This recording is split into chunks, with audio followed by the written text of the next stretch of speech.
আমদানি পণ্যে শুল্ক ফাঁকি বা যেকোনো ধরনের অনিয়ম রোধে বেনাপোল বন্দরে রয়েছে উন্নত স্ক্যানিং মেশিন, সিসি ক্যামেরা, কাস্টমসের দক্ষ জনবল আর নজরদারি। তবে নিরাপত্তার চোখে আঙুল দিয়ে কখনো কখনো চলে শুল্ক ফাঁকির মহোৎসব। এতে চলতি অর্থবছরে বড় ধরনের রাজস্ব ঘাটতির মুখে পড়েছে বেনাপোল কাস্টমস হাউস। ২০২৫-২৬ অর্থ বছরে বেনাপোল কাস্টমসে রাজস্ব আয়ের লক্ষ্যমাত্রা নির্ধারণ করা হয়েছে ৮,৩৭০ কোটি টাকা। তবে প্রথম ৮ মাসেই লক্ষ্যমাত্রার চেয়ে প্রায় ১,৬৫০ কোটি টাকা রাজস্ব ঘাটতি দেখা গেছে। বেনাপোল স্থলবন্দরের তথ্য অনুযায়ী ২০২৫-২৬ অর্থ বছরের প্রথম ৮ মাসে আমদানি হয়েছে ১১,১০,৯০৩.৮১ মেট্রিক টন পণ্য ও রফতানি হয়েছে ১,২৪,৬১৮.৬১ মেট্রিক টন পণ্য।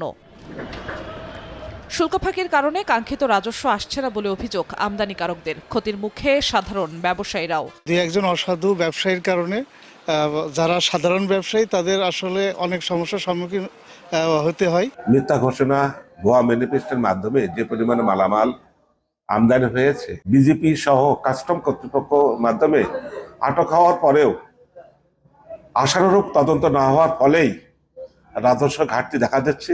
শুল্ক ফাঁকি বন্ধে অনিয়মকারীদের বিরুদ্ধে অর্থ জরিমানা সহ বিভিন্ন শাস্তিমূলক ব্যবস্থা নেওয়া হচ্ছে বলে জানিয়েছে বেনাপোল কাস্টমস হাউস।